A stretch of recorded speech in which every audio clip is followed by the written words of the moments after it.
Franchise තරඟ රටාවේ වැඩි අවධානයක් දිනාගත් IPL හා PSL ලීග් තරඟාවලි දෙක මේනකොට පැවැත්වෙමින් තිබෙනවා. මෙම තරඟාවලි සඳහා ලාංකික ක්‍රීඩකයන් කිහිප දෙනෙකුටම අවස්ථාව හිමි වුණා. මෙම ලීග් තරඟාවලි අතරින් හැමෝගෙම කතාවට ලක්වෙන තරඟාවලි වී ඇත්තේ ඉන්දිය ප්‍රීමියර් ලීග් ක්‍රිකට් තරඟාවලිය. ඊට හේතුව ක්‍රිකට් ලෝක දක්ෂතා අතරින් පිරිපුන් ක්‍රීඩකයන් රැසක්ම IPL නියෝජනය කරනවා. මෙවර 2020 IPL තරඟාවලියේ ලාංකික ක්‍රීඩකයන් කිහිප දෙනෙකුටම අවස්ථාව හිමි වී තිබෙනවා.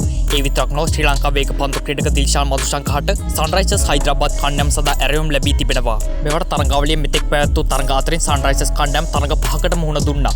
ඔවුන්ට එම තරඟ අතරින් ජයග්‍රහණය කිරීමට හැකි වුණේ තරඟ 2ක් පමණයි. අනෙක් තරඟ 3ම පරාජය වුණා. මේ සන්රයිසර්ස් කණ්ඩායමට ලොකු පීඩනයක්. සන්රයිසර්ස් කියන්නේ ගෙවි ගිය වසරේ IPL තරඟාවලියේ හැමෝගෙම අවධානයට ලක් වූ කණ්ඩායම. IPL පිටිය තුළ කිසිදු කලක කණ්ඩායමක් නොතිබූ වාර්තා රැසක් ඔවුන් ලැබුවා. විශේෂම කාරණේ වන්නේ ඔවුන් IPL පිටිය තුළ කණ්ඩායමක් වාර්තා කෙරු ඉහළම ලකුණු සංඛ්‍යාවට හිමි වාර්තා තබා ආයමත් ඔවුන් විසින්ම එම වාර්තාව දෙතුන් සැරයක් අලුත් කරා. එහෙම ආකාරයෙන් පෙර වසරේ තරඟාවලියේ දස්කම් අතර සිට සන්රයිසර්ස් කණ්ඩායම මෙවර IPL පිටිය තුළ අන්ත පරාජයත් විඳ ගනිමින් සිටිනවා. ඔවුන් ඒ නිසා වෙන්න ඇති තරඟාවලියේ මැදක් යන විට සන්රයිසර්ස් කණ්ඩායම ලාංකීය වේගපන්දු ක්‍රීඩක දිල්ෂාන් මදුශංකව කණ්ඩායමට එක් කරගන්න ඇත්තේ. සන්රයිසර්ස් කණ්ඩායම මේ වැටි තිබෙන දුර්වල තත්ත්වයෙන් ගොඩ ගැනීමට සවියක් වන අරමුණින් ආබාධයකට ලක් වී විවේක ගනිමින් සිටි සන්රයිසර්ස් නායක පැට් කමින්ස් ඉදිරි තරඟ සඳහා කණ්ඩායම සමග එක්වන බවට වාර්තා වී තිබෙනවා. පෙර වසරේ වාගේ මේ වසරේදී සන්රයිසර්ස් හයිදරාබාද් කණ්ඩායමේ නායකත්වය දැරීමට නියමිතව සිටි ඕස්ට්‍රේලියා ක්‍රීඩක පැට් කමින්ස් හදිසියේ ආබාධයකට ලක් වූ නිසා තරඟාවලියේ මුල් තරඟවලින් ඉවත් වීමට තීරණය කර තිබුණා. නමුත් මේ වන විට වාර්තා වී තිබෙනවා පැට් කමින්ස් සන්රයිසර්ස් කණ්ඩායම මුහුණ දෙන ඉදිරි තරඟ සඳහා සහභාගී වන බවට. මොන දේ වුණත් මේක නම් සන්රයිසර්ස් කණ්ඩායමට ලොකු වාසියක්. කමින්ස් වගේ දක්ෂ ක්‍රීඩකෙක් කණ්ඩායම සමග එක්වනවා කියන්නේ කණ්ඩායම වැටි තිබෙන තත්ත්වය ගොඩ ගැනීමට ඔහු පුළුවන් උපරිමය ලබා දේවි.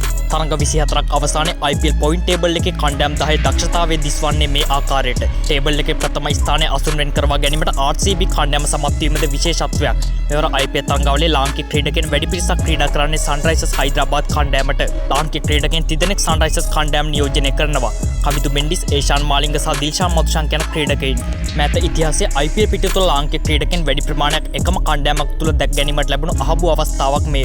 මීට අමතරව ශරීර යෝග්‍යතාව අසමත් වී සිටි මතීෂ පතිරණත් පසුව පැවැත් වූ ශරීර යෝග්‍යතාව සමත් වී තිබෙන බවට වාර්තා වී තිබෙනවා. ඒ අනුව කොල්කතා කණ්ඩායම සහභාගී වන ඉදිරි තරඟවල මතීෂව අපිට දැක ගන්න ලැබේවි.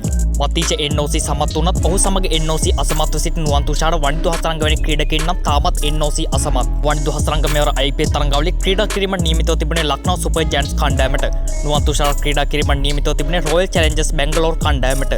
සමහර ක්‍රීඩකයන් IPL තරඟාවලියට PSL තරඟාවලියට යන්න දෙන්න කියා නහයෙන් වැළපෙද්දී ශ්‍රී ලංකා නවක ක්‍රිකට් ක්‍රීඩක පවන් රත්නායක ඔහුට PSL තරඟාවලිය ලැබුණු ආරාධනාව ප්‍රතික්ෂේප කර තිබෙනවා. මේ ජාතික කණ්ඩායම නියෝජනය කිරීම වෙනුවෙන් කළ දැවැන්ත කැපකිරීමක්. ඉදිරි ටෙස්ට් තරඟාවලියට උපරිමයෙන් සූදානම් වෙලා තමන්ගේ මංගල ටෙස්ට් වරම දිනා ගැනීමේ අරමුණින් පවන් රත්නායක තමන්ට ලැබුණු කොන්ත්‍රාත්තුව ප්‍රතික්ෂේප කර තිබෙනවා.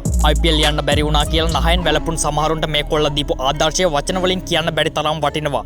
ඔය කැපවීමට අනිවාර්යෙන්ම දවසක හොඳ ප්‍රතිඵලය ලැබේවි. ඉතින් ඔයාලා මොකද හිතන්නේ පවන්ගේ මෙම තීරණය ගැන? කමෙන්ට් කරන් යන්න.